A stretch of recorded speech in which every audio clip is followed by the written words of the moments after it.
Are you a current international high school or college student who's looking to do your higher education abroad? Well, if that's the case, then you are in the right place. This video is going to talk about the differences between studying in the US versus the UK versus Canada, as well as interesting, affordable options you have to transfer from your home country, whether you're currently in school or college or on a gap year, as well as options for your master's. But before we get into that, just for quick context for those of you who have no idea who I am. Namaste everyone, my name is Avanti Nagral. I am a singer and content creator, but I also graduated from Harvard. I did my undergrad there in 2020. I was a pandemic graduate baby, and I studied psychology and global health and health policy during my undergrad. I was also doing a dual degree program with the Berklee College of Music. I've had a lot of people ask me if it's possible to transfer from Indian or Asian or other global universities to US, Canada, UK-based universities, and it's typically been very, very hard just because the systems are very different. So typically in the past, transfers have been really hard, which is why I haven't spoken about them. But I came across this resource recently called UPI Study, which makes this transfer process much easier and super affordable, which I'm very, very excited to share, which we will tell you very, very soon. What is the purpose of your studying, right? Are you going to get a new experience? Are you going to try to get a job in that country? Are you trying to take the learnings you have and applying it to your home country? These are just things you should consider. And that brings me to the fees. Haha, there is a huge range of fees in all these countries depending on the colleges you go to. The US for top colleges tends to be the most expensive, followed by Canada, followed by the UK. But you can imagine that that compounds over time. It's not just 1 year you're paying for, you're paying for 4 years in the US and Canada and 3 years in the UK, so it really adds up. There's many financing options, but one of them that I'm super excited to share with you, like I mentioned, is transferring. Now you may have heard of AP courses. AP courses are meant to be these more advanced courses that you take in high school, is so that they can place out of certain college credits. So for example, let's say you've taken AP biology. You may not have to take your intro biology class in college, and therefore you can advance faster in that program and potentially graduate earlier if you finish your credits early. Based on how many credits you're able to finish toward your degree, you can potentially graduate earlier or faster, and that's why a lot of students end up taking AP classes and things so they can potentially graduate in, say, 3 years or 3.5 years instead of 4 years. This is not possible at all universities, but a majority of them it is. Now, APs are not available to everybody, and I would not recommend taking AP classes if it's not available to you just for the sake of it. So there are these colleges called community colleges all across the US. After you finish high school, you can go enroll. Some high school students can currently enroll at community colleges as well. What it allows you to do is take college level classes, build up credits, and then potentially transfer into other universities with the credits you have. Why would you want to do this, you might ask? Well, most community colleges are very subsidized, some are even free. So it allows you to access that kind of level of education where your first couple years you're paying fraction of the cost that it might be. And if you transfer into another university of your choice, you're basically saving on 2 years of tuition. Now, international students don't have community colleges accessible to them, but that does not mean that they cannot still take classes at community college without necessarily even applying to one. Here's what I mean by that. UPI Study provides online accredited college programs from US and Canadian institutions. You can start this course as early as grade 12 or while you're in your undergrad program, and the credits that you build up through this course can be transferred to hundreds of institutions in the US, Canada, and UK toward your degree. The course with UPI takes around 9 to 12 months, and what you finish within that time period usually allows you to offset 2 years of college credits in the US and Canada, or about 1.5 years of college credits in the UK, allowing you to transfer very seamlessly. Now, if you just did your coursework at an institution or in your home country, direct transfers are really hard, but with this course, it allows you to get those college level classes that are from institutions in these countries, a fraction of the cost, and then allows you to potentially transfer. You would end up saving about 50% of what you would plan to spend if you went for all 4 years. Let me break down how that works. It costs you around $5,000 to $6,000 depending on the program.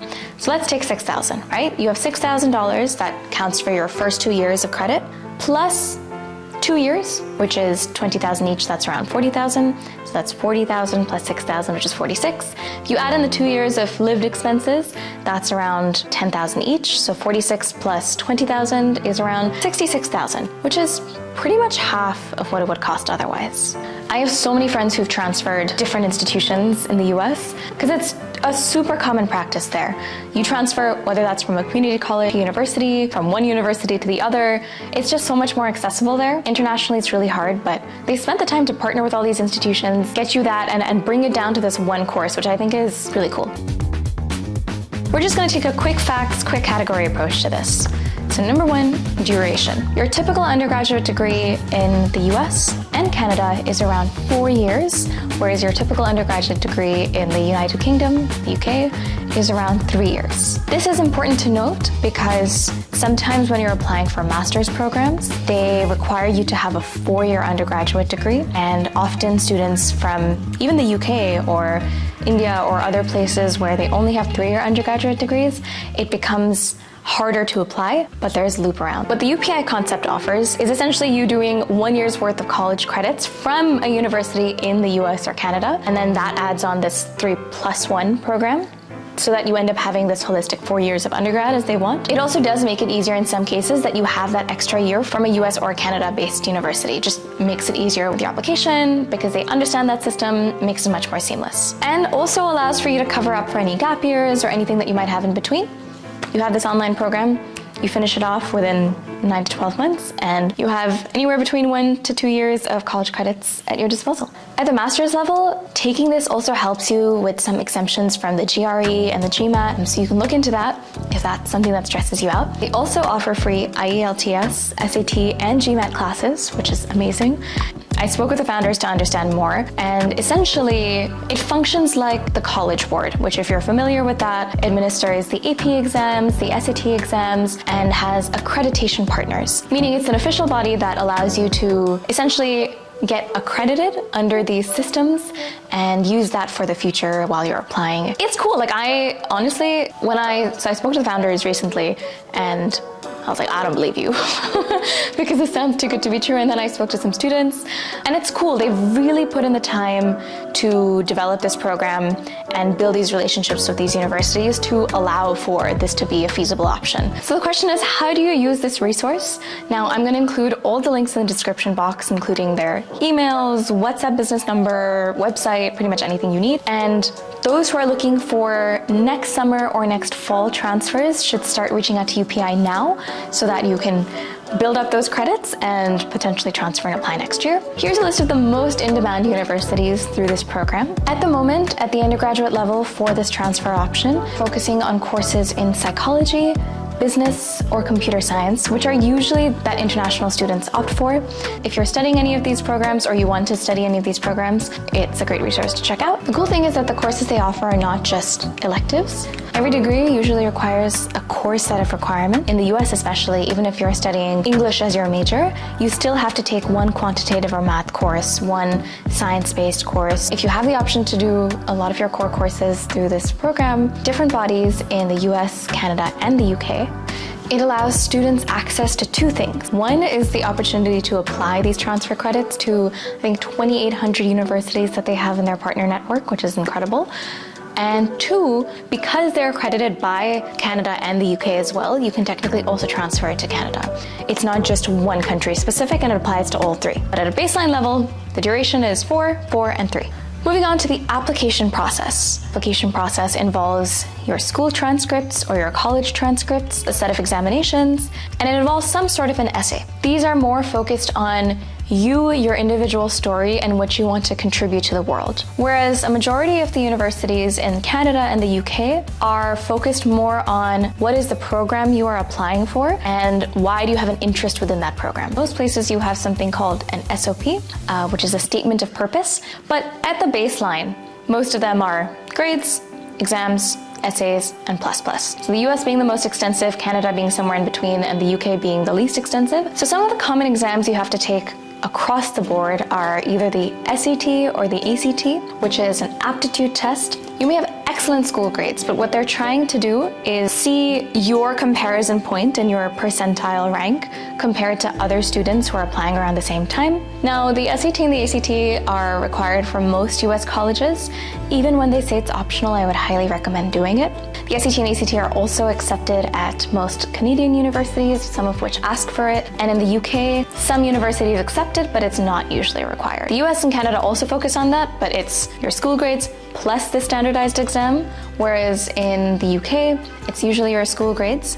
Now, they do have standardized exams for some universities for specific subjects. Usually, they focus more on what your transcript looks like in school or in college, so what are your grades that you get.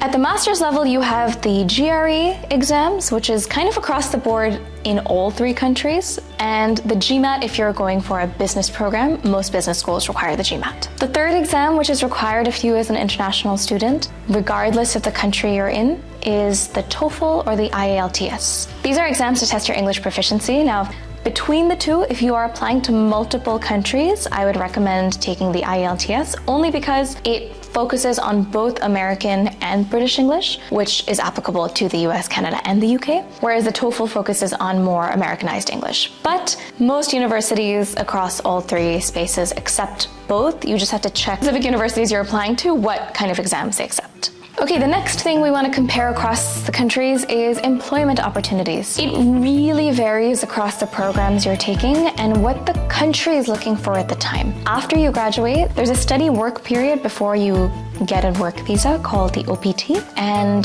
that OPT usually lasts about a year, unless you are doing a subject that is STEM related. This also applies to many other fields. For example, at a lot of universities, psychology counts as a STEM field, graphic design counts as a STEM field. Anything that has some form of technical or research-based skills often has that. So take a look at what your program is, see if that allows for it. Also, full disclosure, those of you who've been OGs know this, but I was born in the US and I lived there my whole early childhood, and then I did middle and high school in India, and I now's the time. Hence the accent, but also hence I am a US citizen because I was born there, lived there for half my life, so I did not have to go through the visa process personally. But if this is something that is stressful and you would like a lot of extensive resources or information about, let me know and I can bring some experts onto the channel and we can talk about it. Moving on to the other 2 sets of visas. In Canada and the UK, you have skilled worker visa. Basically means is based on what you graduate with, whatever skills they're looking for, they will employ based on that or not. And then you might have heard of green cards, PRs, etc., etc. Okay, so let's do a little recap. Typically, the affordable options for studying abroad include scholarships and loans, but transfer is an unexplored option that a lot of international students don't really opt for. A resource like UPI makes it really easy to opt for given the accreditation they have to these universities. As a personal note, I think it's really important to consider all the aspects before you apply, kind of what we touched upon in this video. Transferring is this best of both worlds option where you get to reduce your financial burden while also accessing the institution. And with something like UPI, you can do part of that while you're still in your home country. So you kind of get the best of both worlds, the educational system in your home country and in a university abroad, and essentially get the degree you still want. I am personally in touch with the founders, like I mentioned, and I will give you all the contact information you need in the description box below. And any questions, let me know.